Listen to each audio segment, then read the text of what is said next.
Manager চাচা, আপনাকে আমি লাস্ট ওয়ার্নিং দিচ্ছি। আজকের মধ্যে যেখান থেকে পারেন একটা ছেলে ধরে নিয়ে আসুন। আমাকে আজকে বিয়ে করতে হবে। কিন্তু মামুনি, এভাবে হুট করে রাস্তা থেকে কাউকে ধরে এনে তো আর তোমার মতো মেয়ের বিয়ে দেওয়া যায় না। বড় সাহেব রাগের মাথায় একটা কঠিন শর্ত দিয়েছেন বলে কি তুমিও নিজের জীবন নিয়ে পাগলামি শুরু করবে? আমার কাছে এছাড়া আর কোনো অপশন নেই চাচা। দাদু যেভাবে আমাকে ব্ল্যাকমেল করছে, সেখানে আমার কিছু করার নেই।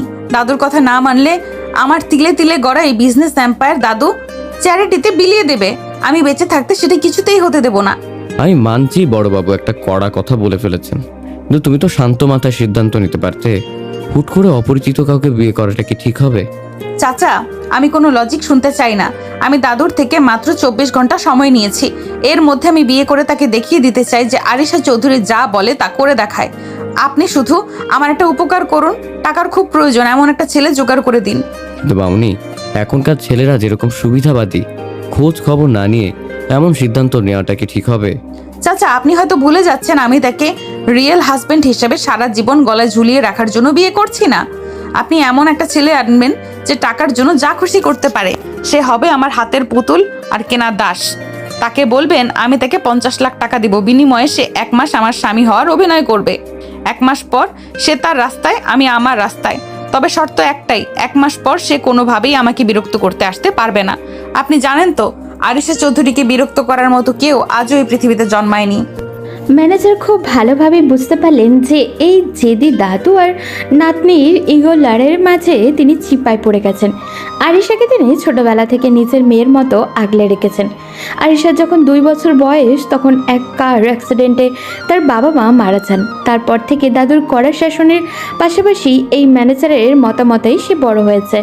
ম্যানেজার তাকে নিয়ে খুবই চিন্তিত, তাই যার তার হাতে এই মেয়েকে তুলে দিতে তার মন সায় দিচ্ছে না। তিনি আরিশার কেবিন থেকে বেরিয়ে পড়েন এক কঠিন দায়িত্ব কাঁধে নিয়ে। চাচা, আপনার কি হয়েছে? কেউ আছেন? হেল্প করুন প্লিজ।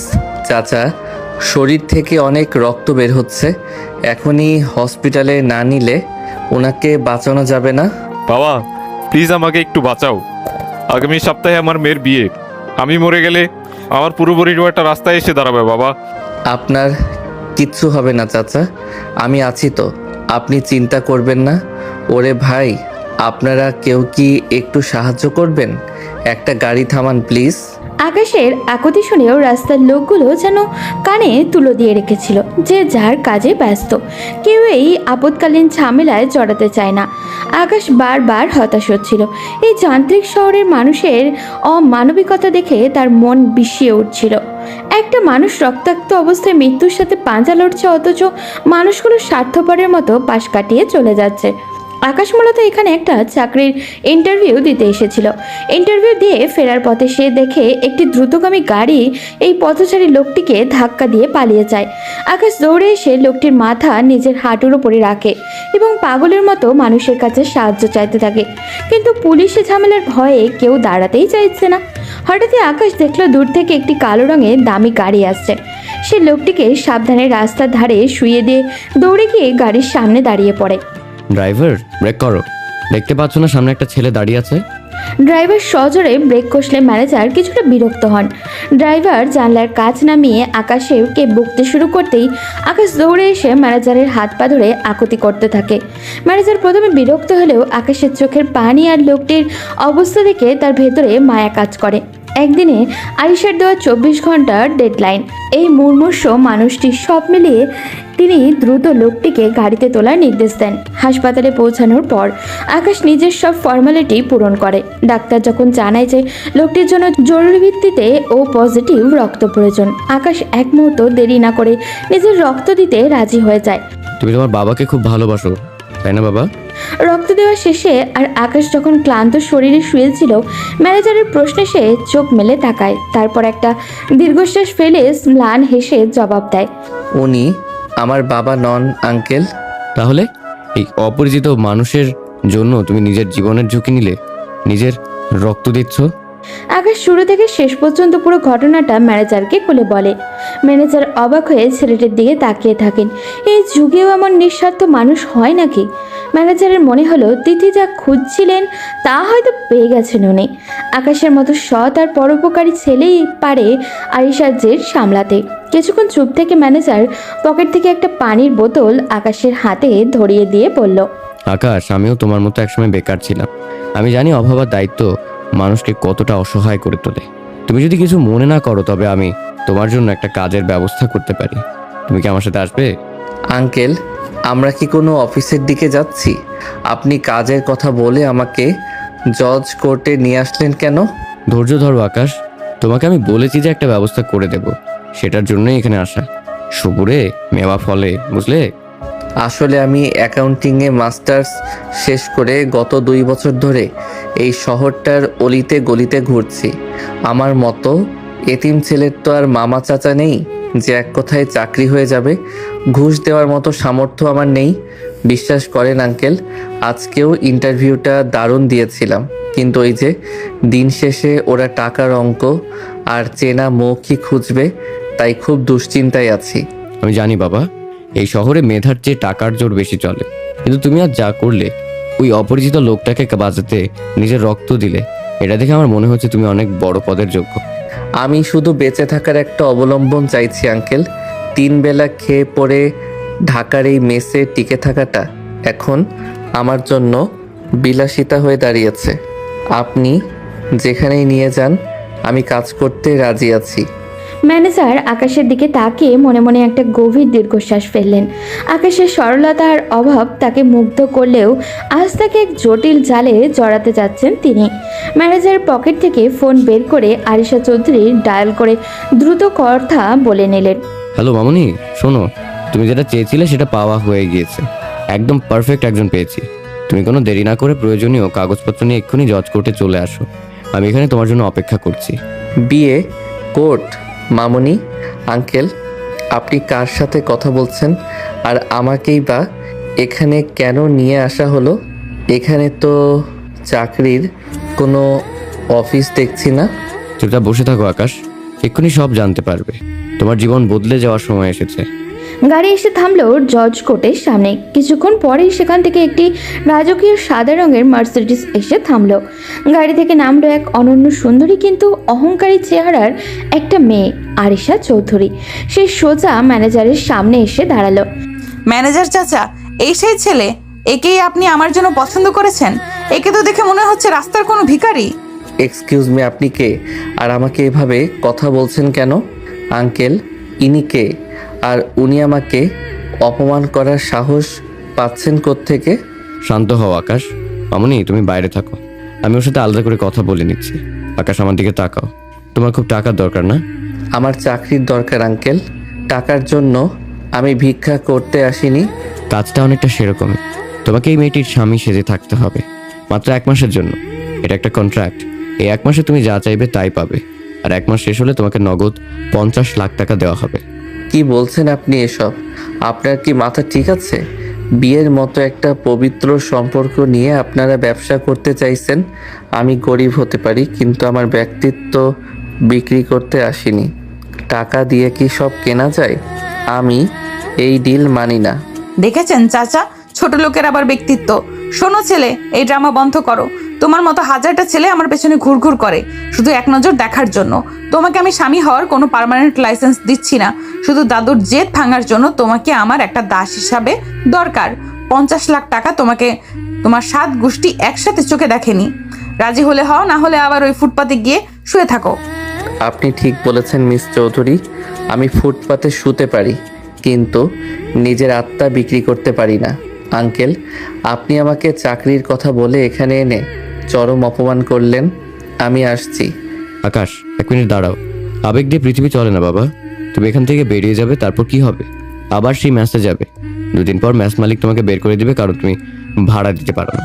আবার ইন্টারভিউ দিবে, আর ওরা তোমাকে ছুঁড়ে ফেলে দেবে। ওই যে লোকটাকে হসপিটালে রেখে আসলে, কালোর মেডিসিনের টাকা কোত্থেকে আসবে? এই সুযোগ হাতছাড়া করলে তোমাকে সারা জীবন পস্তাতে হবে। কিন্তু আঙ্কেল, বিয়ে সমাজ কি ভাববে? আমার বিবেক কি আমাকে ক্ষমা করবে? টাকার জন্য কি একটা মানুষের জীবন নিয়ে এভাবে খেলা করা যায়? এটা স্রেফ একটা অভিনয়, কেউ জানবে না। 1 মাস পর তুমি তোমার 50 লাখ টাকা নিয়ে সুন্দর একটা জীবন শুরু করতে পারবে। ভেবে দেখো, এই টাকা দিয়ে তুমি একটা ব্যবসা করতে পারবে, অসহায় মানুষের পাশে দাঁড়াতে পারবে। স্রেফ 1 মাসের অভিনয় কি তোমার সারা জীবনের কষ্টের চেয়েও বড়? চাচা, ওর সাথে এত কথা বলার সময় আমার নেই। আমি পেপারস রেডি করে রেখেছি, সাইন করলে করো, নয়তো আমি অন্য কাউকে দেখছি। Time is money. ঠিক আছে আঙ্কেল, আমি রাজি, কিন্তু আমার একটা শর্ত আছে। এই 1 মাস আমি আপনার বাড়ির কোনো কিছুতে অনধিকার চর্চা করব না, আর আপনিও আমাকে অকারণে অপমান করে কথা বলতে পারবেন না। শর্ত আমি দেই, নেই না। তবে ঠিক আছে, তোমার টাকা পাওয়া নিয়ে কথা। চলো ভেতরে যাই, আমাদের এখনই কাজ শেষ করতে হবে। আকাশের ভেতরটা কান্নায় ভেঙে পড়েছিল। সে বুঝতে পারছিল না সে কি ঠিক করছে নাকি ভুল, কিন্তু অভাবের তাড়না আর পরিস্থিতির চাপে পড়ে সে আজ নিজের নীতি বিসর্জন দিতে বাধ্য হলো। কোর্টের নির্জন কক্ষে আরিশা চৌধুরীর সাথে তার চুক্তিনামায় সই হলো। Welcome to my hell mister Akash. মনে রেখো, তুমি শুধু আমার একটা দামি খেলনা মাত্র। গাড়িতে গিয়ে বসো। এখন থেকে আমার হুকুম ছাড়া তোমার নিঃশ্বাস নেওয়ার অধিকার নেই। সময় সবার এক যায় না মিস চৌধুরী। আজ আপনি উপরে আছেন বলে আমাকে নিচু দেখছেন, কিন্তু মনে রাখবেন, ভাগ্য বড় অদ্ভুত জিনিস। তোমরা এখন বাসায় চলো, বড় সাহেব বাড়িতে অপেক্ষা করছেন। আকাশ, নিজেকে শক্ত করো, আসল যুদ্ধ কিন্তু এখন শুরু হবে। ম্যানেজার চাচা, এই ছেলেকে গাড়ির পেছনে বসতে বলুন। আমার পাশে বসার যোগ্যতা ওর নেই। আর শোনো আকাশ, চৌধুরী বাড়িতে পা রাখার পর মুখ একদম বন্ধ রাখবে। দাদু যদি কোনো প্রশ্ন করে আমি যা শিখিয়ে দিব ঠিক সেইটুকুই বলবে। এর বাইরে একটা শব্দ উচ্চারণ করলে তোমার 50 লাখ টাকার চেক কিন্তু মাঝপথে ছিঁড়ে ফেলবো। টাকা যখন দিচ্ছেন তখন কথা তো আপনারই শুনতে হবে। তবে একটা কথা মনে রাখবেন মিস আরিশা, আপনি আমার সম্মান কিনতে পারেননি, শুধু সময়টা ভাড়া নিয়েছেন। গাড়ির পেছনে বসা বা সামনে বসা নিয়ে আমার কোনো আক্ষেপ নেই। আমার মতো মানুষের জন্য রাস্তার ধুলোবালি তো বরাদ্দ ছিল, সেখানে আপনার দামি গাড়ির পেছনের সিট তো অনেক বড় বিলাসিতা। তোমরা গাড়ি থামিয়ে তর্ক করা বন্ধ করো তো। মামনি, আকাশকে একটু গুছিয়ে কথা বলতে দাও। আর আকাশ, তুমি ওর কথায় মন খারাপ করো না। ও একটু জেদি, কিন্তু পরিস্থিতির চাপেও আজ এমনটা করছে। আসলাম চৌধুরী সাহেবকে সামলানোই এখন আমাদের প্রধান কাজ। গাড়ি স্টার্ট দাও ড্রাইভার, অনেক দেরি হয়ে গেছে। গাড়ি এসে থামলেও চৌধুরী ভিলার বিশাল গেটের সামনে সাদা মার্বেল পাথরের তৈরি রাজকীয় রাজপ্রাসাদ সমতুল্য বাড়িটা দেখে আকাশের চোখ কপালে ওঠার দশা। সে কল্পনাও করতে পারেনি এই শহরে এমন কোনো বাড়ি থাকতে পারে। ম্যানেজার আকাশকে ইশারায় নামতে বললে এবং আরিশার পিছু পিছু ভেতরে যেতে বললেন। ড্রয়িং রুমে গম্ভীর মুখে সোফায় বসেছিলেন আরিশার দাদু আসলাম চৌধুরী। আরিশা, আমি শুনলাম তুই নাকি কোর্টে গিয়েছিলি, আর এই ছেলেটাকে, একেই কি তুই বিয়ে করেছিস? ম্যানেজার, এই সে ছেলে তো? হ্যাঁ দাদু, তুমিই তো বলেছিলে আমাকে 24 ঘন্টার মধ্যে বিয়ে করতে হবে, না হলে তুমি সব সম্পত্তি চ্যারিটিতে দিয়ে দিবে। এই তো আমার স্বামী আকাশ। আমরা কোর্টে গিয়ে বিয়ে সেরে এসেছি। এখন অন্তত তোমার ওই উইল পরিবর্তন করার কথা ভাবতে পারো। আকাশ অনেক মেধাবী এবং ও আমার পছন্দ। আসলাম চৌধুরী থমথমে মুখে আকাশের দিকে তাকালেন। তার চোখে অনেক প্রশ্ন ছিল। তিনি ম্যানেজারের চোখের দিকে তাকালে ম্যানেজার আলতো করে চোখের ইশারায় তাকে আশ্বস্ত করলেন। আসলাম চৌধুরী মনে মনে হাফ ছেড়ে বাঁচলেন। তিনি জানতেন তার নাতনি জেদি, সে কোনোদিনই বিয়ে করবে না বলে পণ করেছে। সেই নাতনি যখন নিজে থেকে কাউকে বর হিসেবে নিয়েছে, এতে তিনি মনে মনে প্রচণ্ড খুশি হয়েছে যে তার নাতনি অন্তত সেটেল হচ্ছে। কিন্তু মুখে তিনি সেই আনন্দের লেশমাত্র প্রকাশ করলেন না। তোর পছন্দ নিয়ে আমার কিছু বলার নেই আরিশা, তবে হুট করে কাউকে কিছু না জানিয়ে বিয়ে করে ফেললি, এটা চৌধুরী বংশের ঐতিহ্যের সাথে যায় না। এই ছেলে কি করে, এর বংশ পরিচয় কি? হুট করে একে তো মেনে নেওয়া যায় না। আসসালামু আলাইকুম দাদু। আমি জানি আমাকে দেখে আপনার সাধারণ মনে হতে পারে, আপনার মতো বড় মাপের মানুষের নাতনির পাশে আমাকে মানায় না, এটা আমি নিজেও জানি। কিন্তু আরিশা যখন আমার হাত ধরলো তখন আমি ফিরিয়ে দিতে পারিনি। আমি কথা দিচ্ছি আরিশার কোনো অমর্যাদা আমার জন্য হবে না। দাদু ডাকবি না আমাকে, আমি এখনো তোকে নাচ জামাই হিসেবে সার্টিফিকেট দেইনি। ম্যানেজার, এই ছেলেকে সত্যি কোনো প্রজেক্টে ছিল নাকি আরিশাকে নাটক করার জন্য ভাড়া করে এনেছে? সত্যি কথা বলো। বড় সাহেব, আপনি শুধু শুধু সন্দেহ করছেন। মামনি তো মিথ্যে বলছে না। আকাশ অনেক মেধাবী ছেলে, ও আরিশার বিজনেস সামলাতে অনেক হেল্প করেছে। ও একটু সাধারণ ঘরের ছেলে হতে পারে, কিন্তু ওর মেধা অসাধারণ। এখন এই ক্লান্ত অবস্থায় ওদের উপর রাগ না করে ঘরে তুলতে দেওয়াটাই কি ভালো দেখায় না? আসলাম চৌধুরী ম্যানেজারের ইশারা পেয়ে বুঝতে পারলেন যে ছেলেটি হয়তো আপাত দৃষ্টিতে সাধারণ হলেও বিশ্বস্ত হবে। নাতনি শেষ পর্যন্ত সংসার শুরু করছে, এই আনন্দে তিনি মনে চেপে রাখলেন। তিনি আকাশের দিকে তীক্ষ্ণ দৃষ্টিতে তাকিয়ে রইলেন। আকাশ নিজের ভেতরে চলা অস্থিরতা চেপে রেখে আসলাম চৌধুরীর পায়ের কাছে গিয়ে সালাম করার জন্য নিচু হলো। তার এই বিনয় দেখে দাদু মনে মনে বেশ খুশি হলেন। ঠিক আছে, আপাতত আমি মেনে নিচ্ছি তোদের বিয়ে, কিন্তু মনে রাখিস আরিশা, আমি তোদের ওপর নজর রাখবো।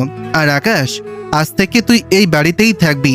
আমি তোকে অবজার্ভ করতে চাই, দেখি তুই আমার নাতনির যোগ্য কিনা। কাল সকালে নাস্তার টেবিলে আমি তোর সাথে গল্প করব। ও আমার সাথেই থাকবে দাদু। চলো আকাশ আমার রুমে। ম্যানেজার চাচা, দাদুর চেক আপের সময় হয়েছে, আপনি ওনাকে ওনার রুমে দিয়ে যান। দাদু, তুমি বেশি চিন্তা করো না, এখন রেস্ট নাও। আরিশা তত্তর করে সিঁড়ি বেয়ে উপরে উঠে গেল। আকাশ একবার ম্যানেজারের দিকে তাকালো। ম্যানেজার চোখ বন্ধ করে তাকে সাহস দিলেন। আকাশ ধীর পায়ে আরিশার রাজকীয় রুমের দিকে এগিয়ে গেল। রুমের ভেতরে ঢোকা মাত্রই আরিশা ঝট করে দরজাটা ভেতর থেকে লক করে দিল এবং আকাশের দিকে কঠোর চোখে তাকালো। How dare you! তুমি আমার দাদুর পা ছুঁয়ে সালাম করতে গেলে কেন? আমি তোমাকে কি বলেছি? তুমি এখানে আমার কেনা গোলাম হয়ে এসেছো, আমার পরিবারের আপন হতে আসোনি। বেশি ড্রামা করার চেষ্টা করবে না। আমি পরিস্থিতি সামাল দেওয়ার জন্য ওটা বলেছি। আপনার দাদু যা মানুষ, তাতে একটু নমনীয় না হলে উনি তখনই আমাদের উপর সন্দেহ করতেন। আর সালাম করাটা আমার সংস্কার।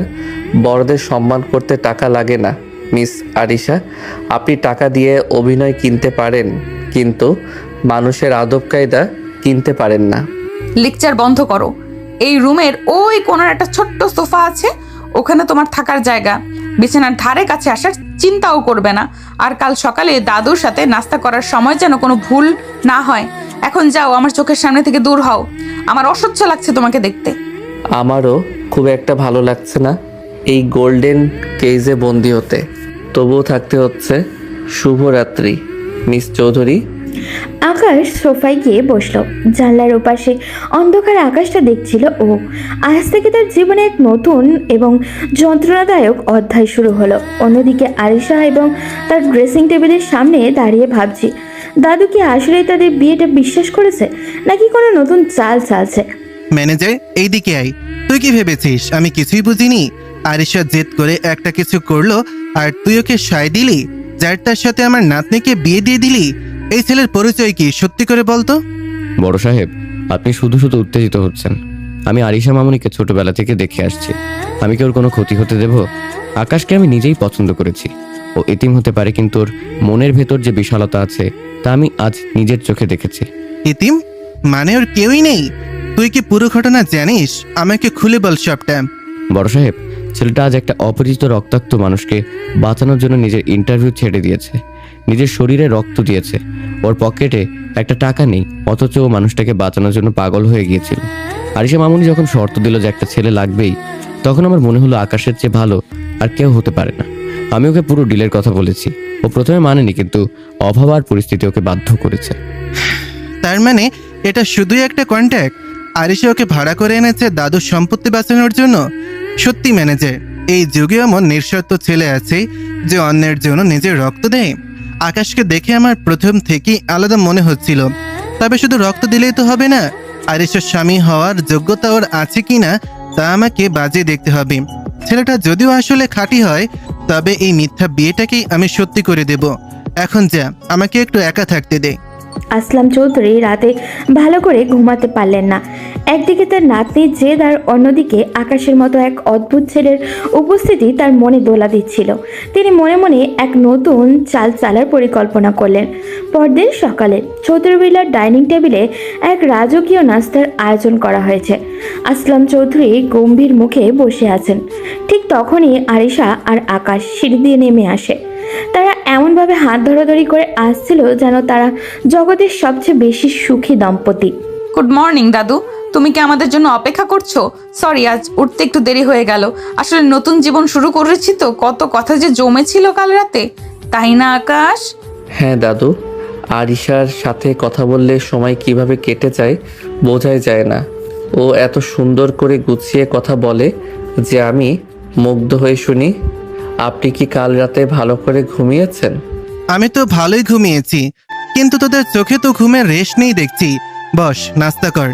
আকাশ, তুই কি শুধু আরিশার রূপেই মুগ্ধ, নাকি ওর শাসনও সহ্য করতে পারবি? আমার নাতনি কিন্তু বেশ রাগী। কি যে বলো না দাদু, আকাশ জানে আমাকে কিভাবে সামলাতে হয়। ও আমার জন্য এক বাটি ওটস বানাতে চেয়েছিল, আমি বারণ করেছিলাম, বললাম আমাদের বাড়িতে এত লোক আছে, তোমার কষ্ট করার দরকার নেই। ও কিন্তু ভীষণ কেয়ারিং। আকাশ, নাও এই স্যান্ডউইচটা খাও তো।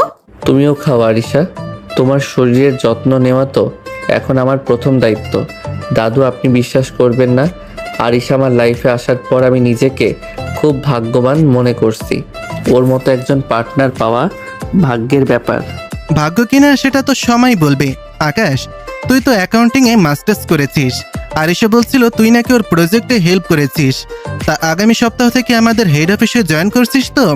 আমি চাই তুই আমাদের নতুন কনস্ট্রাকশন প্রজেক্টের অডিটটা নিজের হাতে করবি। দাদু, ওকে এখনই অফিসে নিতে চাইছো কেন?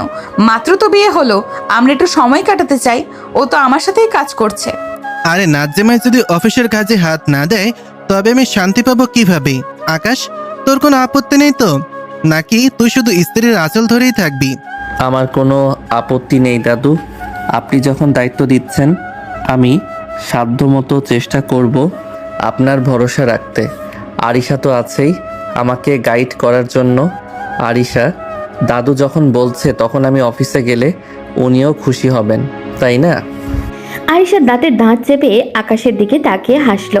সে বুঝতে পারলো আকাশকে অফিসে নেওয়া মানেই দাদুর নতুন কোনো পরীক্ষা। নাস্তার টেবিলে হাসি খুশি অভিনয়ের আড়ালে একটা শীতল লড়াই শুরু হয়ে গেছে।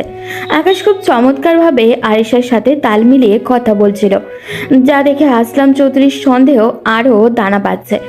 নাস্তা শেষ করে আসলাম চৌধুরী যখন ওখান থেকে উঠে গেলেন, আরিশা আকাশের কানের কাছে ফিস ফিস করে বলে উঠল, এই যে মিস্টার অ্যাক্টর, বেশি ওভার অ্যাক্টিং করতে যেও না। দাদুর সামনে হাত ধরলে কেন? আর দাদুকে কথা দিলে কেন যে তুমি অফিসে যাবে? তুমি জানো না ওটা কতটা রিস্কি? দাদুর সামনে হাত না ধরলে উনি সন্দেহ করতেন। আর অফিসে যাওয়ার অফার উনি এমনভাবে দিয়েছেন যে না করার উপায় ছিল না। আমি তো শুধু আপনার স্ক্রিপ্ট ফলো করছি মিস চৌধুরী। আপনার দাদু কিন্তু আমাদের অভিনয়ের উপর পিএইচডি করার ক্ষমতা রাখেন, তাই একটু তো ন্যাচারাল হতেই হবে। চুপ করো। অফিসে গিয়ে যদি কোনো গোলমাল করো তবে 1 মাসের আগেই তোমাকে জেলখানায় পাঠিয়ে দেব। এখন যাও, রেডি হয়ে নাও, ম্যানেজার চাচার সাথে অফিসে যাবে। আর মনে রেখো, ওখানে তুমি আমার স্বামী নও, একজন সাধারণ এমপ্লয়ি মাত্র। আকাশ নিজের দীর্ঘশ্বাস চেপে নিজের কামরার দিকে গেল। সে জানতো এই অভিনয়ের পথটা খুব একটা সহজ হবে না। দাদুর তীক্ষ্ণ নজর আর আরিশার দম্ভের মাঝখানে তার নিজেকে প্রমাণ করতে হবে। আকাশ যখন তৈরি হয়ে নিচে নেমে আসে, সে দেখল আসলাম চৌধুরী দরজার কাছে গিয়ে দাঁড়িয়ে আছে। তার চোখের দৃষ্টি বলছে আকাশের আসল পরীক্ষা তো মাত্র শুরু হলো। অফিসের এসি কেবিনে বসে আছে আরিশা, ল্যাপটপের দিকে তাকিয়ে রাগে ফুঁসছে ও। ইন্ডিয়ান ক্লায়েন্টের সাথে আজ বিকালে মিটিং, অথচ গত কয়েকদিন ধরে তাদের দেওয়া অডিট ফাইলে একটা বড় অঙ্কের টাকার অমিল দেখা যাচ্ছে। ম্যানেজারের পাশে দাঁড়িয়ে ভয়ে ভয়ে আরিশার অবস্থা পর্যবেক্ষণ করছিলেন। ঠিক তখনই আকাশ কফির কাপ হাতে কেবিনে ঢোকে। ম্যানেজার চাচা, আমার অফিসের এই হাই পেড অ্যাকাউন্টসরা কি সবাই ঘাস কাটে? ম্যানেজার চাচা, আমার অফিসের এই হাই পেড অ্যাকাউন্টেন্টরা কি সবাই ঘাস কাটে? সামান্য একটা কনভার্সন রেটের গ্যাপ তারা বের করতে পারছে না। আজ মিটিংয়ে যদি ক্লায়েন্টরা এই গরমিল নিয়ে প্রশ্ন তুলে তবে আমার রেপুটেশন কোথায় গিয়ে দাঁড়াবে? মামুনি, ওরা তো রাত জেগে কাজ করছে, আসলে হিসেবে কোথাও একটা সূক্ষ্ম প্যাচ লেগে আছে যা ওরা ধরতে পারছে না। আকাশ দরজার পাশে দাঁড়িয়ে সব শুনছিল। আয়েশা তাকে স্রেফ একজন অশিক্ষিত গ্রামের ভূত মনে করে, তাই সে তার দিকে ফিরেও তাকাচ্ছিল না। আকাশ পা বাড়িয়ে টেবিলের সামনে গিয়ে দাঁড়ালো। মিস আরিশা, যদি কিছু মনে না করেন, সমস্যাটা কি আমি একবার দেখতে পারি? তুমি দেখবে? আকাশ, তুমি হয়তো ভুলে যাচ্ছ এটা কোনো পাড়ার মুদি দোকানের হিসাব না, কোটি কোটি টাকার ইন্টারন্যাশনাল ট্রানজাকশন। তুমি গিয়ে বরং সোফায় বসো, ফালতু সময় নষ্ট করো না। জাস্ট 2 মিনিট সময় দিন। আমি যদি না পারি তবে আপনি যা বলবেন তাই হবে। জেদ করে তো কোনো লাভ নেই। সমস্যাটা তো সমাধান হওয়া দরকার। আরিশা খুব বিরক্তি হয়ে ল্যাপটপটা আকাশের দিকে ঘুরিয়ে দিল। তার ধারণা ছিল আকাশ বড় বড় সংখ্যা দেখে ভড়কে যাবে, কিন্তু আকাশ অত্যন্ত দক্ষতার সাথে মাউস স্ক্রল করে কয়েকটা লিঙ্কে ক্লিক করলো। কিবোর্ডের বাটনে কয়েকটা আঙুল চালিয়ে সে মাত্র কয়েক সেকেন্ডের সমস্যার গোড়ায় পৌঁছে গেল।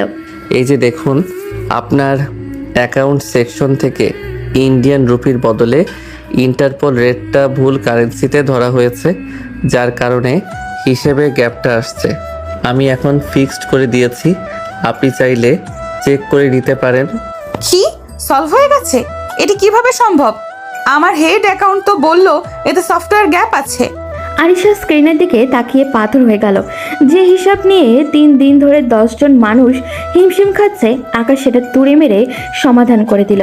আরিশার বুকটা একটু কেঁপে উঠল। সে ইমপ্রেসড হয়েছে ঠিকই, কিন্তু দম্ভের কারণে সেটা মুখে প্রকাশ করতে পারছে না। কিছুক্ষণ পর সে আবারও একটা অ্যাকাউন্ট ফাইলের দিকে মনোযোগ দিল। হঠাৎই সেখানে বড় একটা গরমিল তার চোখে পড়ল।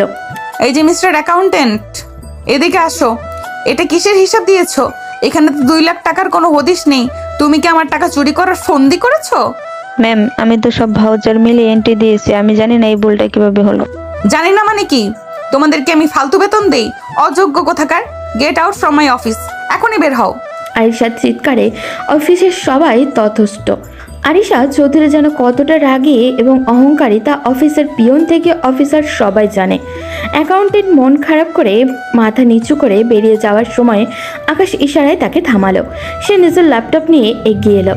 রাগ করবেন না মিস আরিশা, ওনার কোনো ভুল নেই। ভুলটা আসলে ম্যানুয়াল এন্ট্রিতে নয়, ভেন্ডরের পাঠানো ইনভয়েসে হয়েছে। দেখুন, এই কোম্পানিটি একই ভাউচার ডাবল সাবমিট করেছে। আপনার স্টাফরা সেটা খেয়াল করেনি ঠিকই, কিন্তু তারা চোর নয়। আকাশ কিবোর্ডে দ্রুত হাতে টাইপ করে ডাটাগুলো রিসেট করে দিল। অ্যাকাউন্টের সেই জটিল মিসম্যাচ কয়েক মুহূর্তের মধ্যেই মিল খেয়ে গেল। আরিশা এবার আর নিজেকে সামলাতে পারল না। সে অপলক দৃষ্টিতে আকাশের দিকে তাকিয়ে রইল। এই দক্ষতা কোনো অশিক্ষিত মানুষের হওয়ার কথা নয়। অ্যাকাউন্টেন্ট রুম থেকে বেরিয়ে যাওয়ার পর আকাশ নিজের পকেটে হাত দিয়ে শান্ত হয়ে দাঁড়ালো। ম্যানেজার চাচা, ও তো দেখি কম্পিউটারে আমার চেয়েও ফাস্ট।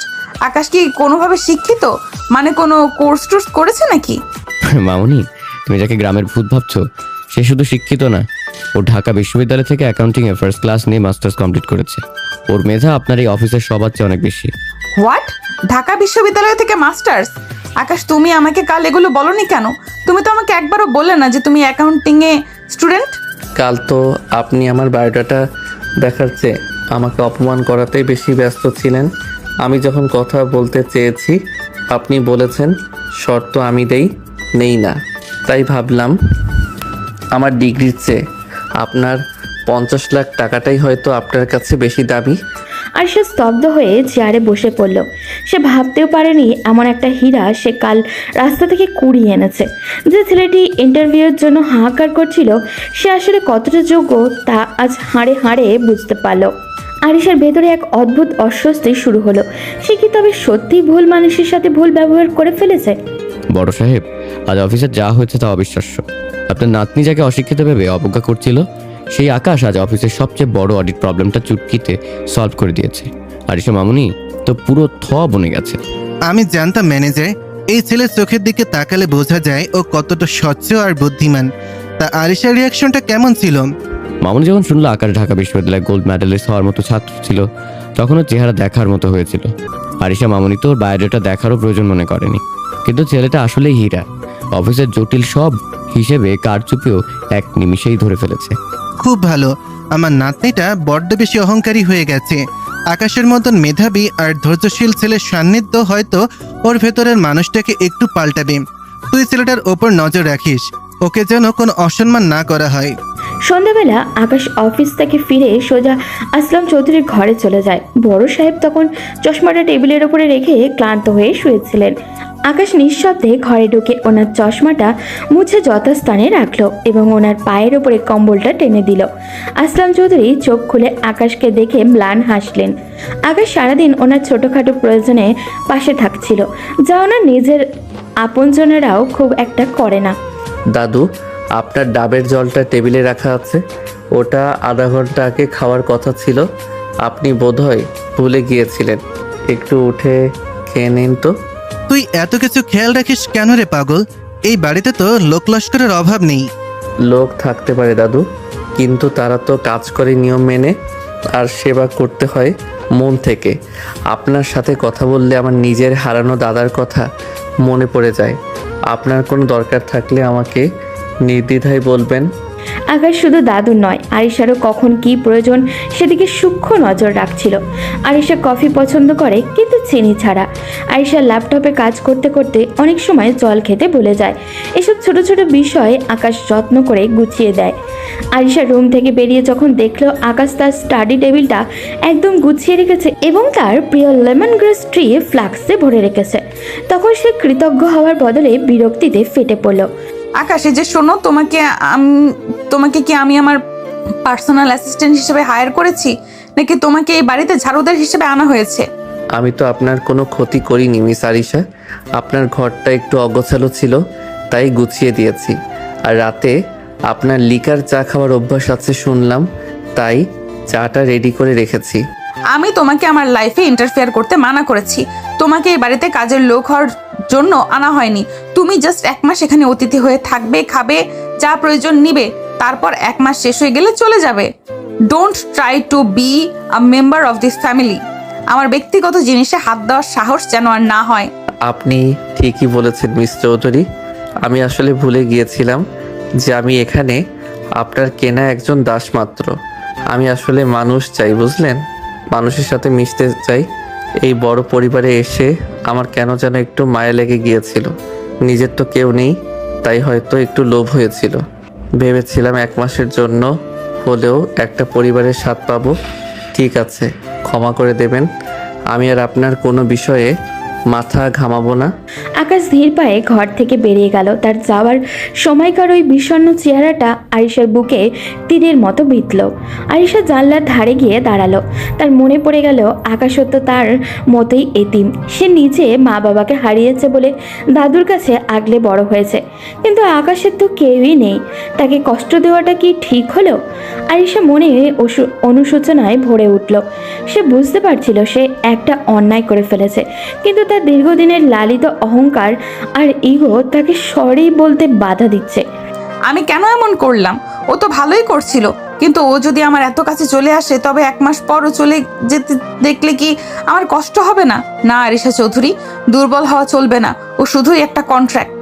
আরিশা তার মনে লড়াইয়ে জয়ী হতে পারছিল না। ওদিকে আকাশ সোফায় শুয়ে অন্ধকারের দিকে তাকিয়ে চোখের জল আড়াল করার চেষ্টা করছিল। এই রাজপ্রাসাদে সে একা, বড্ড বেশি একা। দামি খাবার আর দামি বিছানা তাকে শান্তি দিতে পারছে না, যতটা আরিশার একটা ভালো ব্যবহারের জন্য তার মন হাহাকার করছিল। গতকালের অপমানের পর আকাশ আজ অনেকটা নির্লিপ্ত। অফিসে এসে সে নিজের ডেস্কে মন দিয়ে কাজ করছে। আরিশা তার কেবিনে কাছের উপর থেকে বারবার আকাশের দিকে তাকাচ্ছিল। তার মনে এক অদ্ভুত অস্বস্তি। কাল রাতে ছেলেটাকে অনেক কড়া কথা শুনিয়েছে সে, কিন্তু আজ অফিসে এসে সে দেখলেও আকাশ যেন আরও বেশি সিরিয়াস। আজ কোম্পানির একটা বড় ইনভেস্টমেন্টের ডিল হওয়ার কথা, কিন্তু শেষ মুহূর্তে ডাটা অ্যানালাইসিসে কিছু জটিলতা দেখা দিয়েছে। ম্যানেজার চাচা, ইনভেস্টররা তো এখনই চলে আসবে। আমাদের তো প্রেজেন্টেশনের গ্রাফগুলো তো মিলছে না। এখন কি করা যায়? আমি আকাশকে একবার ডেকে দেখবো। ও কাল যে পারফরমেন্স দেখিয়েছে, আমার মনে হয় না ও এটা ঠিক করে দিতে পারবে। ডাকুন ওকে। তবে ও কি আসবে? কাল আমি ওকে একটু বকা দিয়েছিলাম। ম্যানেজার আকাশকে ডেকে আনলে আকাশ কোনো কথা না বলে সরাসরি ল্যাপটপ হাতে নিল। সে গত 3 বছরের প্রফিট মার্জিন আর আগামী 5 বছরের ফিউচার প্রজেকশনে এমন দুর্দান্তভাবে একটা গ্রাফ ফুটিয়ে তুলল যে আরিশা বিস্ময়ে বিমূঢ় হয়ে গেল। আকাশ শুধু অঙ্ক মেলায় না, সে ডাটা দিয়ে ভবিষ্যৎ পড়তে পারে। আরিশার মনের ভেতরে থাকা সব ভুল ধারণা আজ যেন কর্পূরের মতো উড়ে গেল। সে মনে মনে ভাবল, এই ছেলেটি কি সত্যি ঈশ্বর পেয়ে? স্যার, আপনার কফি। আকাশ মাথা তুলে দেখল অফিসের রিসেপশনিস্ট রিয়া হাসি মুখে দাঁড়িয়ে আছে। রিয়া মেয়েটা খুব সুন্দর এবং চটপটে। কাল থেকেই সে লক্ষ্য করেছে এই নতুন ছেলেটার অসামান্য মেধা আর তার শান্ত স্বভাব। অফিসের বড় বড় অফিসাররাও যেখানে অহংকারকে মাটিতে পা ফেলে না, সেখানে আকাশের মতো একজন মেধাবী মানুষের এত সাধারণ আচরণ রিয়াকে মুগ্ধ করেছে। ও থ্যাংক ইউ, কিন্তু আমি তো কফি অর্ডার করিনি। আমি জানি আপনি করেননি, কিন্তু আপনার চেহারায় ক্লান্তির ছাপ দেখা যাচ্ছে, তাই ভাবলাম আমার পক্ষ থেকে 1 কাপ কফি আপনাকে সারপ্রাইজ হিসাবে দিই। আমি রিয়া, রিসেপশনে থাকি। আপনি তো আকাশ, তাই না? জি, আমি আকাশ। ধন্যবাদ কফির জন্য। আসলে কাজের চাপে ক্লান্ত হয়ে পড়েছিলাম। আপনি তো দেখি জাদুকর। পুরো অফিস আজ আপনাকে নিয়ে কথা বলছে। আরিশা ম্যামের মতো রাখি মানুষকে আপনি যেভাবে শান্ত করে দিলেন, এটা অবিশ্বাস্য। আমি কিন্তু খুব মিশুক, কথা বলতে পছন্দ করি। আপনি চাইলে আমরা ফ্রেন্ড হতে পারি। রিয়া খুব সহজভাবে কথাগুলো বলল। আকাশ প্রথমে একটু জড়সড় থাকলেও রিয়ার বন্ধুসুলভ আচরণে সে কিছুটা সহজ হলো। এই যান্ত্রিক শহরে আরিশা চৌধুরীর বাড়িতে যখন সে প্রতিনিয়ত অপমানিত হচ্ছে, সেখানে রিয়ার মতো একজন সাধারণ মেয়ের হাসি আর বন্ধুত্বপূর্ণ কথা তাকে একটু তো স্বস্তি দিল। আচ্ছা আকাশ, আপনি কি সবসময় এত গম্ভীর থাকেন? একটু হাসুন না, হাসলে আপনাকে আরো বেশি স্মার্ট লাগে। আপনার লাঞ্চ কি হয়েছে? না হলে আমরা একসাথে ক্যান্টিনে যেতে পারি। আসলে নাস্তা দেরি করে করেছি তো, তাই এখনো লাঞ্চের কথা ভাবিনি। তবে আপনার সাথে কথা বলে ভালো লাগলো। আপনি খুব সুন্দর কথা বলেন। রিয়া আর আকাশের এই কথোপকথন আরিশা কেবিনের ভেতর থেকে স্পষ্ট দেখতে পাচ্ছিল। সে লক্ষ্য করলো আকাশ রিয়ার সাথে বেশ সহজভাবেই হাসছে, যা তার সাথে কোনো দিনও করেনি। কেন জানি আরিশার বুকের ভেতরটা একটু খচখচ করে উঠল। তার মনে হলো রিয়া কেন আকাশের সাথে এত ভাব জমাচ্ছে। আকাশ তো তার কন্ট্রাক্ট হাজব্যান্ড। এই রিয়া মেয়েটা তো বড়ই ফাজিল, কাজের সময় ফালতু গল্প করছে কেন? আর আকাশটারই বা কেমন? যার তার সাথে দাঁত বের করে হাসছে।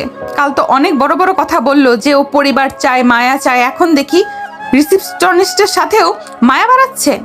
রিয়া, এটি কি অফিসের আড্ডাখানা? যাও নিজের কাজে ফেরো। আর আকাশ, কাজ শেষ হলে আমার কেবিনে আসো এক্ষুনি। দিনগুলো এখন এক অদ্ভুত ছন্দে কাটছে। বাইরে থেকে দেখলে মনে হয় চৌধুরী ভিলার আকাশে আরিশার দাম্পত্য জীবনে বসন্ত বইছে, কিন্তু ভেতরে ভেতরে চলছে অধিকার আর অস্তিত্বের এক শীতল লড়াই। সকালে নাস্তার টেবিলে আসলাম চৌধুরী সামনে, তারা দুজনে যেন আদর্শ দম্পতি। আকাশ, তোমার টাইটা আজ আবার একটু বাঁকা হয়েছে। কতবার বলবো যে আয়নার সামনে দাঁড়িয়ে পড়বে? না, আমি ঠিক করে দিচ্ছি। আরে তুমি থাকতে আমার আয়নার কি দরকার? তুমি যখন আছো তখন আমার পরিপাটি হওয়া নিয়ে তো চিন্তাই নেই, তাই না দাদু? তা তো বটেই। তোদের এই খুনসুটি দেখলে মনে হয় যেন আমার হারানো যৌবন ফিরে পাচ্ছি। আকাশ, তোকে পেয়ে আমার নাতনিটা কিন্তু অনেকটা পাল্টে গেছে। আগে তো হাসতেই ভুলে গিয়েছিল। দাদু, তুমি না মাঝে মাঝে বড্ড বেশি বলো। আমি কিন্তু মোটেও পাল্টাইনি, আমি যেমন ছিলাম তেমনই আছি। আকাশ, কফিটা শেষ করো, অফিসের দেরি হয়ে যাচ্ছে। আসলাম চৌধুরীর ওপর থেকে হাসলেও মনে মনে সবটাই জানেন। তিনি খুব ভালো করে বুঝতে পারছেন যে এই সবটাই আরিশার সাজানো নাটক আর আকাশের নিখুঁত অভিনয়। তবুও তাদের এই সম্মিলিত প্রচেষ্টা ওনার বেশ ভালোই লাগছে। তিনি মনে মনে ভাবেন, অভিনয় করতে করতে যদি সত্যি মায়ায় পড়ে যায় তবে মন্দ কি। Good morning sir. আজ কিন্তু আপনাকে ব্লু শার্টে একদম হিরো লাগছে। আরিশা ম্যামের চয়েস তো দারুণ বলতে হবে। Good morning Riya. আরিশার চয়েস নয়, এটা আসলে আমার নিজেরই কেনা ছিল। তবে কমপ্লিমেন্টের জন্য থ্যাংক ইউ। তা আজ রিসিপশনে এত ভিড় কেন? আরে ভিড় তো হবেই, সবাই আপনাকে দেখতে চায়। আপনি যে কালকের সেই জটিল অডিট ফাইলটা সলভ করলেন, পুরো অফিসে তো এখন আপনিই talk of the town. By the way, আজ কিন্তু লাঞ্চে আমাকে না বলতে পারবেন না। আমি বাসা থেকে আপনার প্রিয় আলু ভর্তা আর ইলিশ মাছ ভাজি নিয়ে এসেছি। আপনি আমার জন্য বাসা থেকে খাবার নিয়ে এসেছেন? রিয়া, আপনি আসলেই খুব ফ্রেন্ডলি। আমার এই নিঃসঙ্গ জীবনে আপনার মতো একজন বন্ধু পাওয়া সত্যি ভাগ্যের ব্যাপার। ভাগ্যের দোহাই দিবেন না তো। আমি তো শুধু আপনার সাথে একটু সহজ হতে চেয়েছি। এই যে দেখুন, আপনার জন্য একটা স্পেশাল প্যান এনেছি। সাইন করার সময় মনে করবেন ফ্রেন্ডটা গিফট করেছে। আরিশা নিজের কেবিন থেকে কাছের ওপারের এই দৃশ্যটা দেখছিল।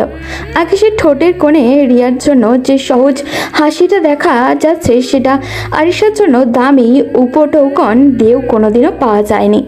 আরিশার বুকটা ঈর্ষায় ফেটে যাচ্ছিল।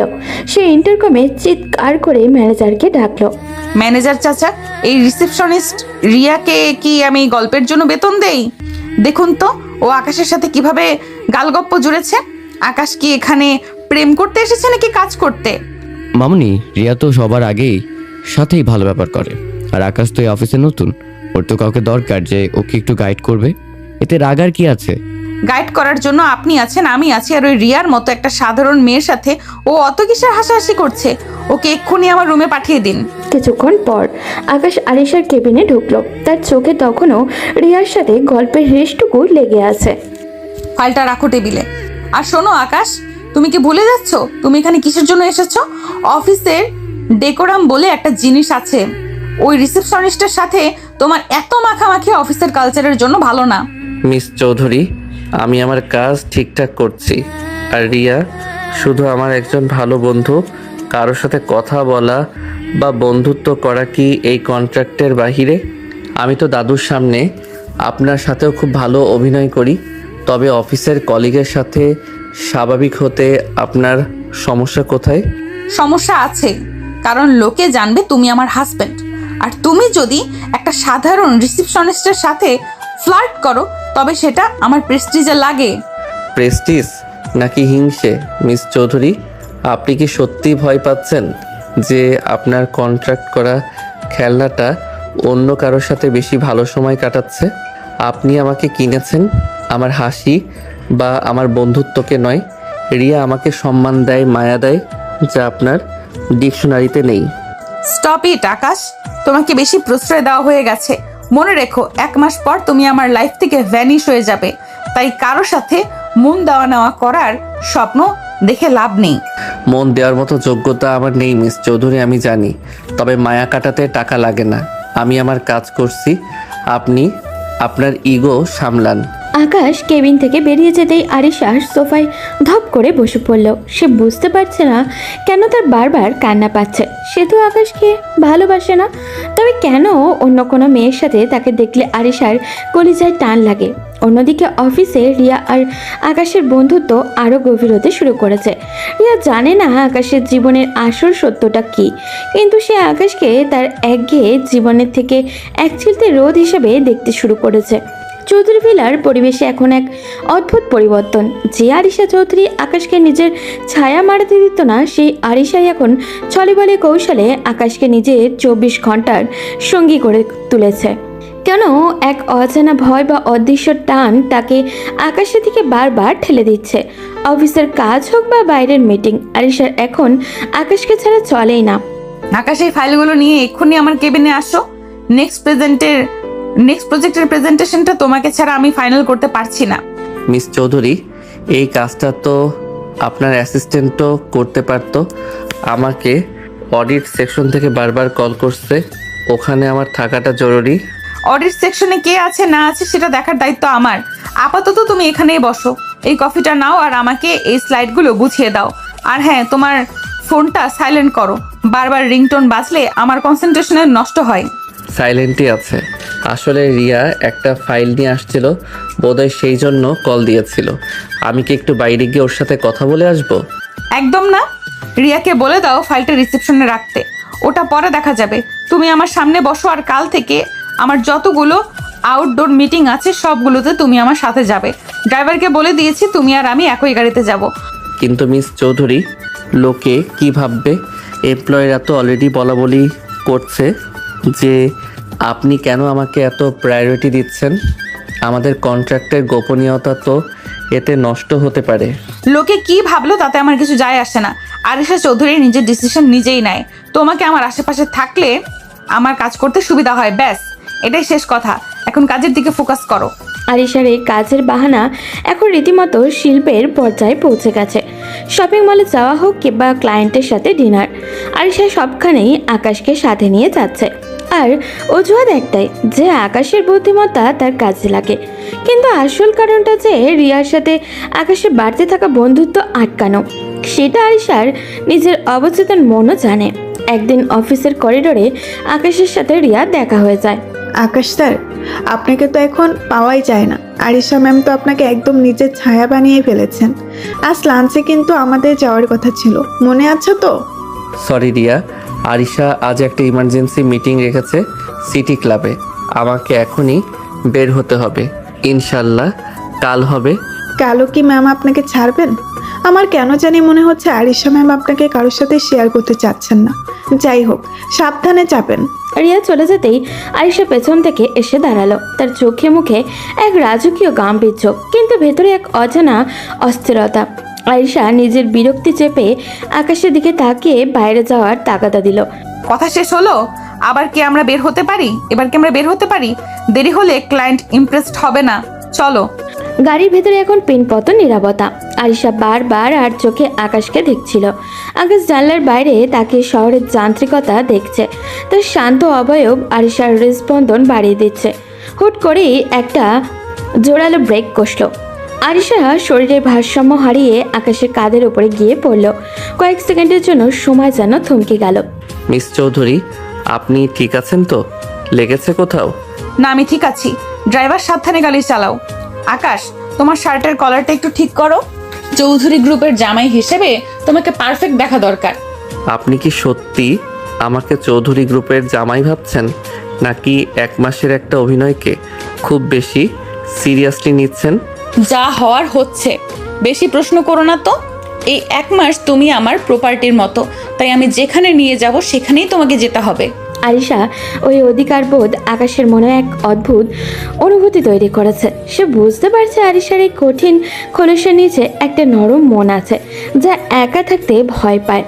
রাতে বাড়ি ফেরার পর দাদু যখন দুজনকে একসাথে গাড়ি থেকে নামতে দেখলো, তার মুখে একটা তৃপ্তির হাসি ফুটে উঠল।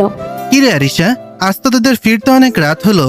খুব কি কাজের চাপ, নাকি নাচ জামাই কিনে শহর ঘুরছিলি? কাজেরই চাপ ছিল দাদু। আকাশ না থাকলে আজ মিটিংটা সামলানো কঠিন হতো। আকাশ, তুমি ফ্রেশ হয়ে নাও, আমি কফি পাঠিয়ে দিচ্ছি।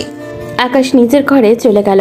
আরিশা দরজার হেলান দিয়ে দাঁড়িয়ে আকাশের যাওয়ার পথের দিকে তাকিয়ে রইল।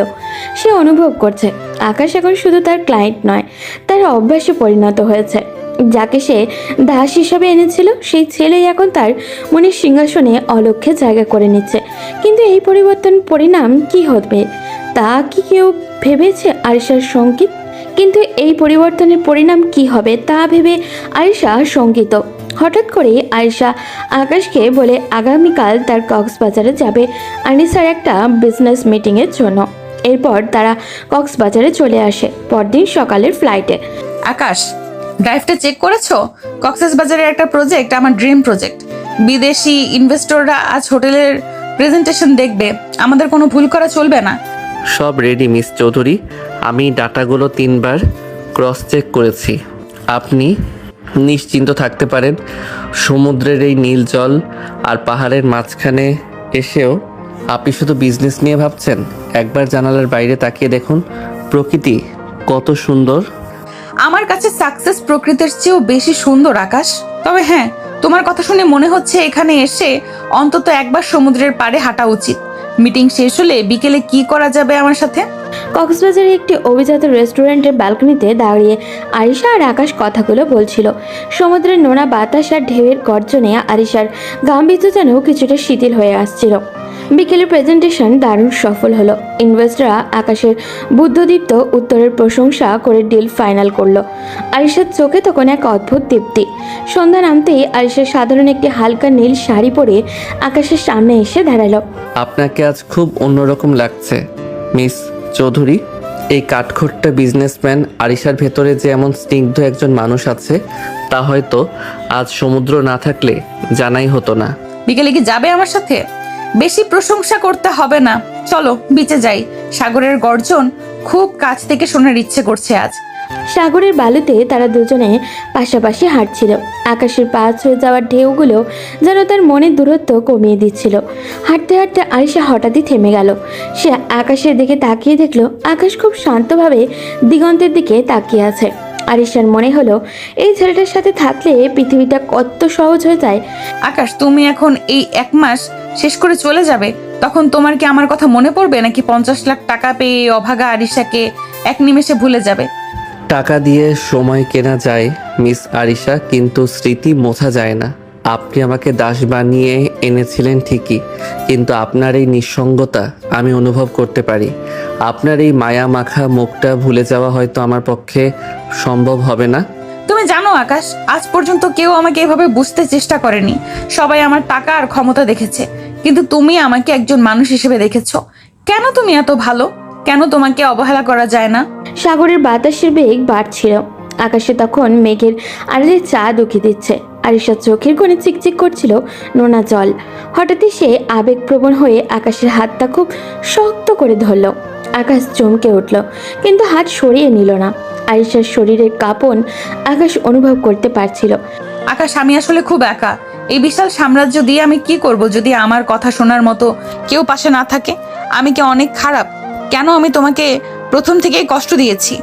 আপনি খারাপ নন আরিশা, আপনি আসলে ভালোবাসা পেতে ভয় পান, তাই অহংকারের আড়ালে নিজেকে লুকিয়ে রাখেন। কাঁদবেন না প্লিজ, আপনার চোখে জল মানায় না। আকাশ খুব হালকা করে আরিশার গাল থেকে অশ্রু মুছে দিল। সেই মুহূর্তে সমুদ্রের গর্জন ছাড়া আর শব্দ যেন স্তব্ধ হয়ে গেল। আরিশা নিজেকে আর সামলাতে পারল না। সে আকস্মিকভাবে আকাশের বুকের মধ্যে মুখ লুকালো। আকাশের হৃদস্পন্দন তখন দ্রুততর হচ্ছে। সে আরিশাকে দুহাতে জড়িয়ে ধরল। কক্সবাজারের সেই নির্জন সৈকতে চাঁদের আলোয় ভেসে যাওয়ার মুহূর্তে তারা দুজনেই খুব বাধা ভুলে একে অপরের অনেকটা কাছাকাছি চলে এলো। আকাশ, আমি হয়তো তোমাকে আর কোনোদিন যেতে দিতে পারবো না। আমাদের এই 1 মাসের চুক্তি কি সারা জীবন হতে পারে না? সময় সব প্রশ্নের উত্তর দেবে আরিশা, আজ শুধু এই সুন্দর মুহূর্তটাকে অনুভব করতে দিন। আরিশা আকাশের চোখের দিকে তাকালো। সে চোখে আজ ঘৃণা নেই, বরং কোনো রাগও নেই।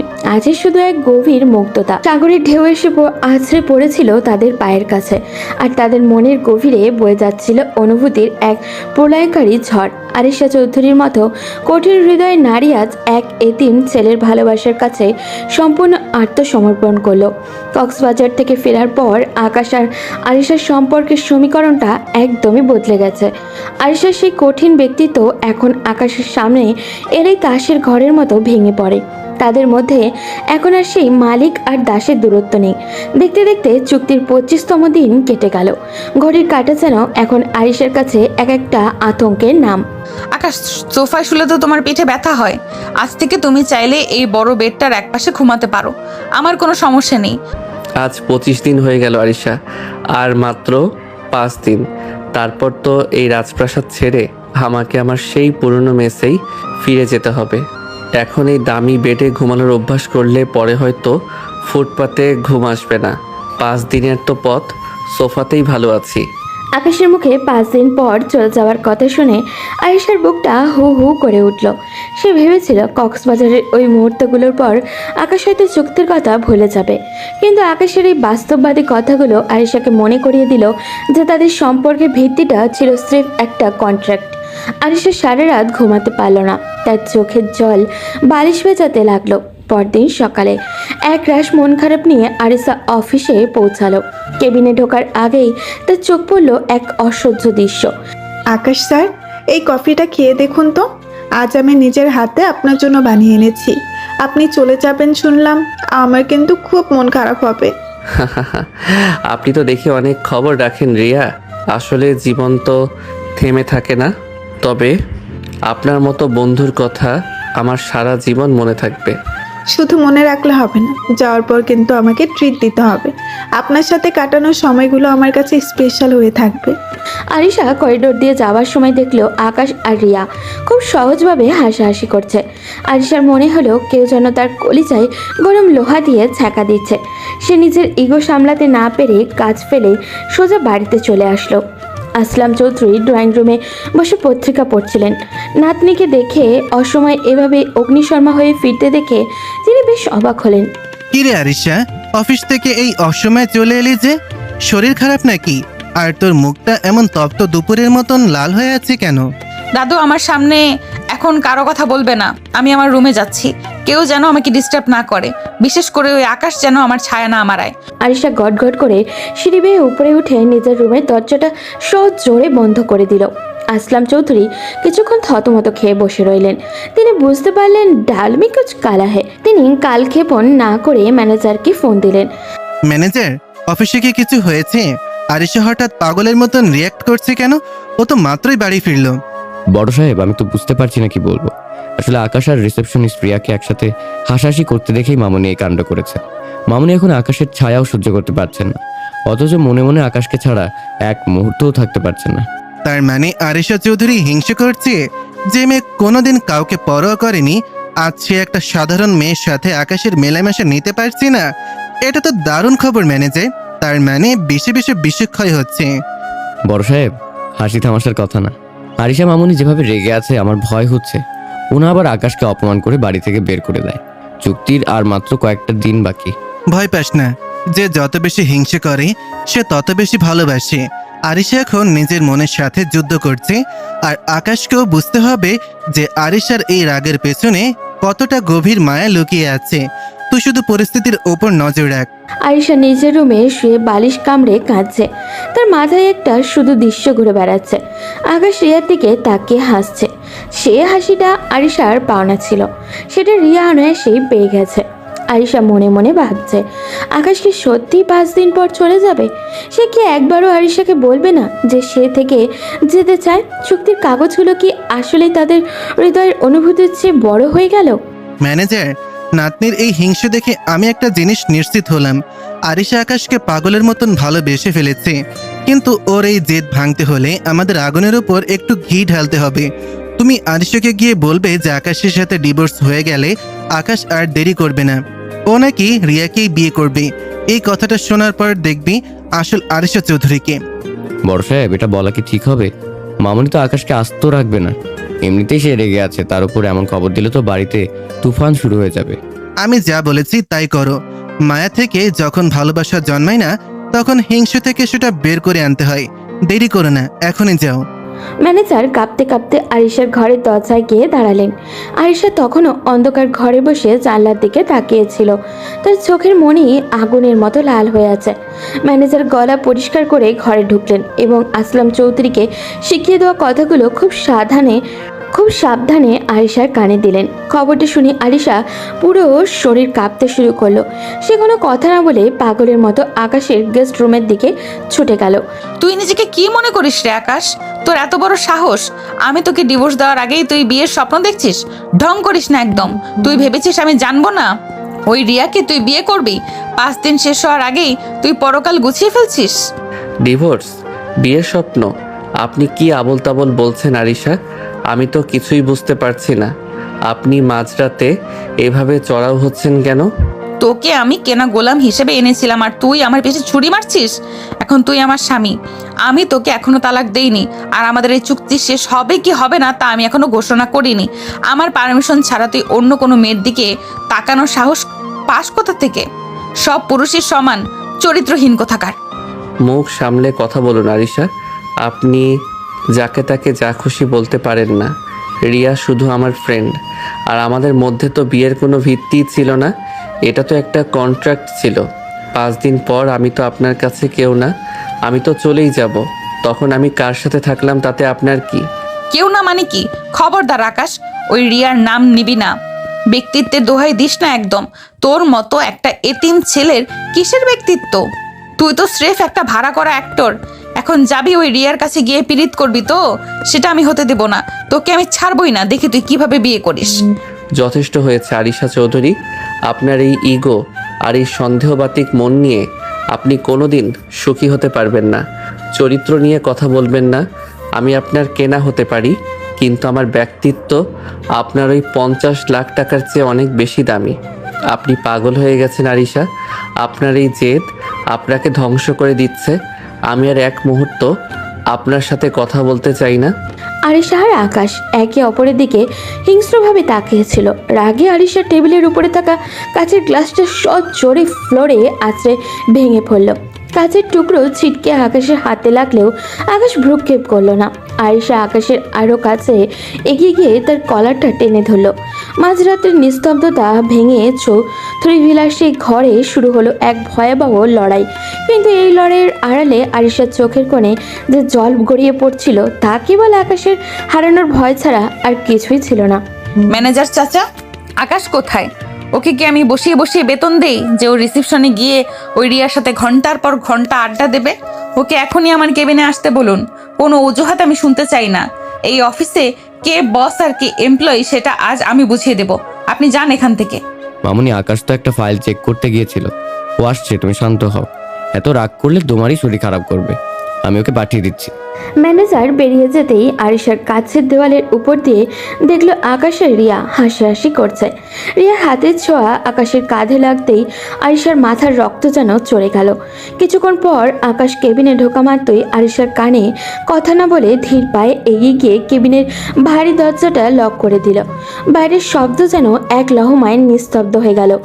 আরিশা, আপনি দরজা লক করলেন কেন? আর এভাবে আমার দিকে এগিয়ে আসছেন কেন?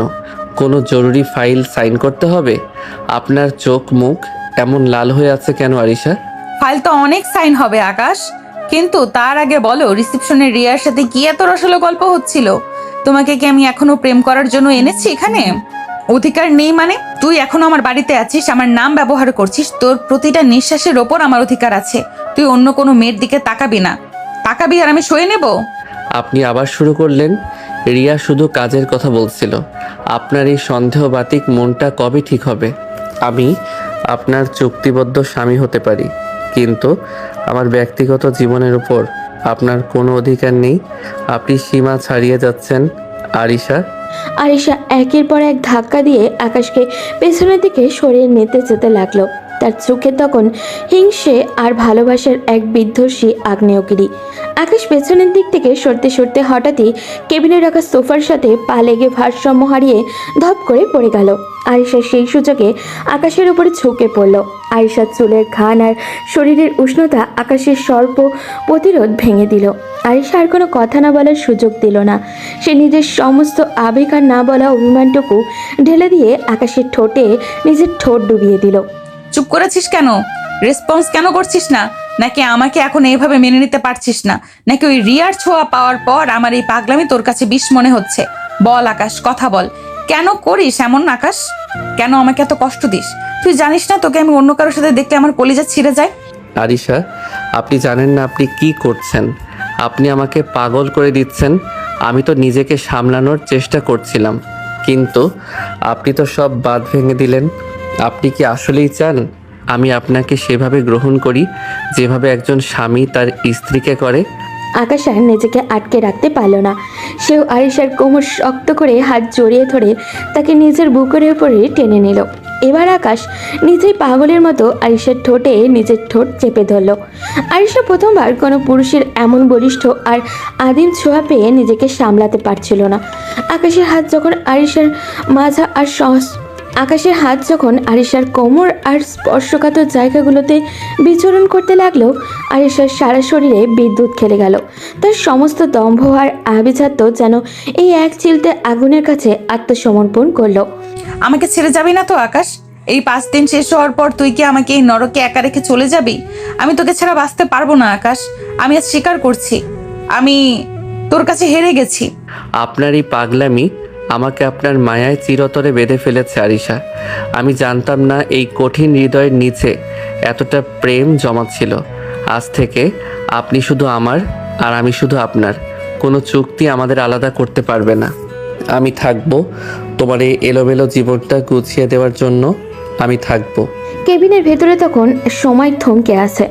বাইরে পৃথিবীর ব্যস্ততা থাকলেও ভেতরে দুটি অশান্ত হৃদয় একে অপরের উষ্ণতায় শান্ত হচ্ছিল। আরিশার এলোমেলো হয়ে যাওয়া চুল আর আকাশের ঘামার্ত ললাট সাক্ষ্য দিচ্ছিল যে আজ থেকে তাদের সম্পর্কের কন্ট্রাক্টটা হৃদয়ের দলিল হয়ে গেছে। আরিশা আর বুঝতে পারলেও ক্ষমতা দিয়ে পৃথিবী জয় করে গেলেও মায়া আর তীব্র আকর্ষণ দিয়ে একজন মানুষের আত্মা জয় করা যায়। কেবিনের ভেতরে তখন আবেগ আর উষ্ণতার এক চূড়ান্ত মুহূর্ত বইছিল। ঠিক সেই সময় হঠাৎই দরজায় সজোরে টোকা পড়ার শব্দে দুজন যেন আকাশ থেকে আছড়ে পড়ল। আরিশা আর আকাশ এক ঝটকায় একে অপরের থেকে আলাদা হয়ে ছিটকে দুদিকে সরে গেল। দুজনের অবস্থান তখন ভীষণ বিধ্বস্ত। আরিশার পরের ফর্মাল শার্টের ওপরে বোতামগুলো খোলা, ইন করা শার্ট বের হয়ে এসেছে আর দামি ব্লেজারের মাঝের উপরে পড়ে আছে। ব্লেজারটা মেঝের উপরে পড়ে আছে। তার চুলগুলো এলোমেলো হয়ে মুখের উপরে এসে পড়েছে আর চোখের কাজল লেপ্টে একাকার। আর আকাশ শার্টের অবস্থা করুন। সে হাঁপাতে হাঁপাতে নিজেকে সামলানোর চেষ্টা করছে। আকাশ, আমার অবস্থা দেখো, ব্লেজারটা মেঝের উপর পড়ে আছে, শার্টের এই অবস্থা। বাইরের কেউ যদি আমাদের এই অবস্থায় দেখে তবে সম্মান সব ধুলোয় মিশে যাবে। আমি কি করব এখন? দাদুকে মুখ দেখাবো কি করে? আরিশা, প্যানিক করবেন না, একদম না। আপনি আগে ব্লেজারটা তুলুন, শার্টটা ঠিক করে ওয়াশরুমে যান। আমি দরজা খোলার আগে সময় নিচ্ছি, প্লিজ কুইক। আরিশা মেঝের উপর থেকে নিজের ব্লেজারটা তুলে নিয়ে করুণ চোখে আকাশের দিকে তাকালো। সে কাঁপতে কাঁপতে ড্রেসিংয়ে ঠিক করার চেষ্টা করছে। আকাশ আরিশার অসহায়ত্ব বুঝতে পেরে চোখের ইশারায় কেবিনের ভেতরে ওয়াশরুমের দিকে ইশারা করলো। আরিশা দ্রুত শার্টের বোতামগুলো আটকাতে আটকাতে ওয়াশরুমের ভেতরে ঢুকে গেল। আকাশ একটা দীর্ঘশ্বাস ফেলে নিজের শার্টের হাতা ঠিক করে আর চুলগুলো হাত দিয়ে আঁচড়ে নিয়ে ধীর পায়ে গিয়ে কেবিনের দরজা খুলে দিল। সামনে ম্যানেজারকে দেখে আকাশ একটু অদ্ভুত অপ্রস্তুত হাসি দিল। আকাশ, দরজা লক করা ছিল কেন? আর তোমার কপালে তো ঘাম কেন? আরিশা মামুনি কোথায়? ওনার সাথে একটা খুব আর্জেন্ট ফাইলে সই লাগবে। ওহ, ম্যানেজার চাচা আপনি? আসলে ম্যাম একটু ফ্রেশ হতে ওয়াশরুমে গিয়েছেন। আর বুঝতেই তো পারছেন অফিসের এসির অবস্থা একদম ভালো না, খুব গরম লাগছিল। আপনি ভেতরে আসুন। ম্যানেজার কেবিনে ঢুকে চারিদিকে সন্নিগ্ধ দৃষ্টিতে তাকাতে লাগলেন। সোফাটা এলোমেলো হয়ে আছে আর কার্পেটের উপরে আরিশার চুলের পিন পরে থাকতে দেখে তিনি কিছুটা থমকে গেলেন। ম্যানেজার যখন আরও সামনে এগিয়ে মেঝের দিকে তাকাতে যাচ্ছিলেন, আকাশ বুঝতে পারল এখনই ওনার ফোকাস অন্যদিকে সরাতে হবে। সে হুট করে অদ্ভুত আর আবোল তাবোল প্রশ্ন করতে শুরু করলো। আচ্ছা ম্যানেজার চাচা, আপনি কি কখনো ভেবেছেন যে পৃথিবীর সব মানুষ যদি একদিন হঠাৎ করে উল্টো হয়ে হাঁটতে শুরু করে তবে কি আমাদের অফিসের সিলিং ফ্যানগুলো মেঝেতে লাগাতে হবে? সুতো কি তখন আমরা গ্লাভস হিসেবে হাতে পরবো? কি বলছো আকাশ? তোমার কি মাথা ঠিক আছে? আমি অফিসের ফাইলের কথা বলছি আর তুমি উল্টো হয়ে হাঁটার গল্প করছো কেন? তোমার চোখ মুখ তো দেখি কেমন লাল হয়ে আছে। আরে চাচা, এটা একটা সাইকোলজিক্যাল প্রশ্ন। আর একটা কথা বলুন তো, সমুদ্রের সব জল যদি একদিন হঠাৎ স্ট্রবেরি জুস হয়ে যায় তবে কি মাছগুলো সব মিষ্টি হয়ে যাবে? আপনি কি কখনো মিষ্টি ইলিশ মাছের কথা কল্পনা করেছেন? ইলিশ মাছের সাথে চিনি খেলে কেমন লাগবে বলুন তো? আকাশ, তুমি কি আজ অসুস্থ নাকি আরিশা মামুনি তোমাকে বেশি বকাঝকা করেছে? এসব কি পাগলের মতো কথা বলছো? তোমার পালস তো মনে হচ্ছে অনেক ফাস্ট। আমি একদম ফিট চাচা। আসলে আমি ভাবছিলাম যে বিড়াল যদি কথা বলতে পারতো তবে কি তারা আমাদের ইনক্রিমেন্টের জন্য সুপারিশ করত? আপনি কি কখনো কোনো বিড়ালের ইন্টারভিউ নিয়েছেন? বিড়ালরা কি অ্যাকাউন্টিংয়ে ভালো হয়? ম্যানেজার আকাশের এই অর্থহীন কথা শুনে নিজের কপালে হাত দিলেন। তিনি ভাবলেন আকাশ হয়তো কাজের প্রেসারে পুরোপুরি মানসিক ভারসাম্য হারিয়ে ফেলেছে। তিনি আর কেবিনের পরিবেশ নিয়ে সন্দেহ করার কথা ভুলে গিয়ে আকাশকে শান্ত করার চেষ্টা করতে লাগলেন। এরই মধ্যে ওয়াশরুম থেকে আরিশা নিজেকে পুরোপুরি পরিপাটি করে বের হয়ে এলো। তার চেহারায় এখন সেই আগের বর্ষলভ গাম্ভীর্য, যদিও গালের লালিমা তখনও পুরোপুরি মোছেনি। ম্যানেজার চাচা, আপনি ওখানে? আকাশকে ইগনোর করুন। ও মাঝে মাঝে বেশি বই পড়ে, এমন ওয়ার্ড সব কথাবার্তা বলে। দিন, ফাইলটা দিন, আমি সই করে দিচ্ছি। মামুনি, আকাশ তো দেখি বিড়ালের ইন্টারভিউ আর মিষ্টি ইলিশের গল্প শোনাচ্ছে আমাকে। ওর জন্য বোধহয় একজন ডাক্তার লাগবে। যাই হোক, আপনি সইটা করে দিন, আমি এক্ষুনি বের হব। আমার কেন জানি এখানে বেশিক্ষণ থাকতে অস্বস্তি লাগছে। আরিশা দ্রুত সই করে দিলেন। ম্যানেজারের ফাইলটা নিয়ে এক প্রকার দৌড়েই কেবিন থেকে বেরিয়ে গেলেন। তিনি যাওয়ার সময় মনে মনে ভাবছিলেন যে আরিশার সাথে থাকতে থাকতে বেচারা আকাশের মাথাটা বোধহয় সত্যিই গেছে। ম্যানেজার চলে যেতেই আরিশা আর আকাশ একে অপরের দিকে তাকিয়ে হো হো করে হেসে উঠল। তাদের এই হাসির আড়ালে লুকিয়েছিল এক গভীর স্বস্তি আর একে অপরের প্রতি জন্মানো সেই তীব্র অনুভূতি। কেবিনের সেই ঘটনার পর থেকে আকাশ আর আরিশার সম্পর্কটা এখন আর চুক্তির মধ্যে সীমাবদ্ধ নেই। অফিসের চার দেওয়াল আর চৌধুরী ভিলার অন্দরমহলে এখন চুইয়ে পড়ছে তাদের গোপন রোম্যান্স। আরিশার সেই তপ্ত মেজাজ এখন আকাশের একটা হাসিতেই জল হয়ে যায়। তবে অফিসের সবার চোখ এড়াতে তারা শুরু করেছে এক মিষ্টি লুকোচুরি প্রেম। আকাশ এই ফাইলটা নিয়ে একটু লাইব্রেরিতে আসো তো, একটু রেফারেন্স চেক করতে হবে। আসছি ম্যাম। লাইব্রেরির অন্ধকার কোণে বুক শেলফের আড়ালে আকাশ ফাইল হাতে দাঁড়িয়ে আরিশার পেছন থেকে এসে ওর হাতটা জাপটে ধরল। আকাশ চমকে ফিরে তাকাতেই দেখলো আরিশার মুখে একটা দুষ্টুমি ভরা হাসি। আরিশা, কেউ দেখে ফেললে তো কেলেঙ্কারি হয়ে যাবে। অফিসের মাঝখানে এসব কি পাগলামি? কেউ দেখবে না, ম্যানেজার চাচা মিটিং আর বাকিরা লাঞ্চে। কতক্ষণ ধরে তোমাকে শুধু দূর থেকে দেখছি, একবার ছুঁয়ে দেখতে ইচ্ছে করছিল। 5 দিনের চুক্তি তো কবেই শেষ হয়েছে আকাশ, এখন কি আমাকে একটু ভালোবাসার অধিকার দেওয়া যায় না? আরিশার কপালে আলতো করে চুমু খেলো।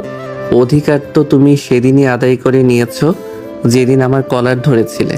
এখন চলো এখান থেকে বের হই, কেউ দেখলে কিন্তু দাদুর কানে খবর চলে যাবে। এই লুকোচুরি শুধু অফিসেই নয়, বাড়িতেও চলতে থাকে। গভীর রাতে সবাই যখন ঘুমিয়ে পড়ে, আরিশা পা টিপে টিপে আকাশের গেস্ট রুমে চলে আসে। কখনো আইসক্রিম শেয়ার করে, তো আবার কখনো বা জানলার পাশে বসে চাঁদের আলোয় গল্প করে রাত পার করে দেয় ওরা। আয়েশা বুঝতে পারে এই লুকোচুরি আর ভালো লাগছে না ওদের। সে চায় আকাশকে বুক ফুলিয়ে নিজের স্বামী হিসেবে পরিচয় দিতে। পরদিন সকাল, আয়েশা সোজা আসলাম চৌধুরীর রুমে গিয়ে দাঁড়ালো। দাদু, তোমার সাথে আমার একটা সিরিয়াস কথা আছে। আমি আর লুকোচুরি করতে চাই না। আমি আকাশকে সামাজিকভাবে বিয়ে করতে চাই, সবাইকে জানিয়ে ধুমধাম করে। কি বললি তুই? তুই তো আকাশকে স্রেফ একটা কন্ট্রাক্ট হিসেবে এনেছিলি, হঠাৎ সামাজিক বিয়ের সিদ্ধান্ত কেন? তুই কি এই এতিম ছেলেটার সাথে সারা জীবন কাটাতে পারবি? পারবো দাদু, ও এতিম হতে পারে, কিন্তু ওর মনটা অনেক বড়।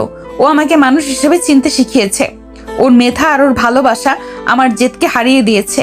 আমি ওকে ছাড়া আর কাউকে নিজের জীবনে ভাবতে পারি না। আমি তো জানতামই যে তোদের এই নাটক একদিন সত্যি হবে। ম্যানেজার আমাকে সব খবরই দিত। তুই রাজি ছিলি না বলেই আমি চুপ ছিলাম। আর যখন তুই নিজে থেকে এসেছিস, তখন আমি না বলি কি করে? আমি তো চাই আমার নাতনি সুখে সংসার করুক। আসলাম চৌধুরী অনুমতি পাওয়ার পর চৌধুরী ভিলায় শুরু হলো সাজো সাজো রব। পুরো শহরকে জানিয়ে দেওয়া হলো আজ আরিশা চৌধুরীর বিয়ের খবর। ধুমধাম করে সাজানো হলো পুরো বাড়ি। হলুদ থেকে শুরু করে বিয়ের অনুষ্ঠান, সবখানেই ছিল রাজকীয়তার ছোঁয়া। আজ থেকে তুমি আর ভাড়া করা অভিনেতা নও আকাশ। আজ থেকে তুমি এই সাম্রাজ্যের আর আমার হৃদয়ের সত্যিকারের রাজা। আর আপনি আমার চিরকালের অহংকারী রানী। তবে মনে রাখবেন, আমি কিন্তু আপনার টাকা দেখে আসিনি।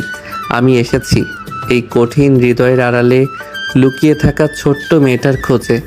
আকাশ আর আরিশা যখন একে অপরের দিকে তাকালো, তখন তাদের চোখে ছিল আগামী দিনের সোনালী স্বপ্ন। আসলাম চৌধুরী দূরে দাঁড়িয়ে তৃপ্তির হাসি হাসছিলেন। ম্যানেজার চাচার চোখেও ছিল আনন্দের পানি। রিয়াও সে দূরে থেকে আকাশকে দীর্ঘশ্বাস ফেলেও তাদের জুটির জন্য শুভকামনা জানালো। এতিম আকাশ আজ সত্যি কোটিপতি বড় হলো, তবে সম্পদের জন্য নয়, ভালোবাসার ঝরে। পুরো চৌধুরী ভিলা আজ আলোকসজ্জা ঝলমল করছে। গেট থেকে শুরু করে মূল ফটক পর্যন্ত সাদা ও গোলাপি রঙের গোলাপের সমারোহ। আজ আরিশা চৌধুরী আর আকাশের সামাজিকভাবে বিয়ের দিন। শহরের নামি দামি সব অতিথি আজ আমন্ত্রিত। সবার মুখে একটাই কথা, আরিশা যাকে বিয়ে করছে সে নাকি সাধারণ কোনো মানুষ নয়, বরং এক অসামান্য মেধাবীর অধিকারী।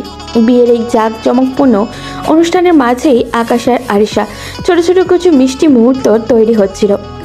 আকাশ, দেখো তো আমার মেকআপটা কি বেশি হয়ে গেছে?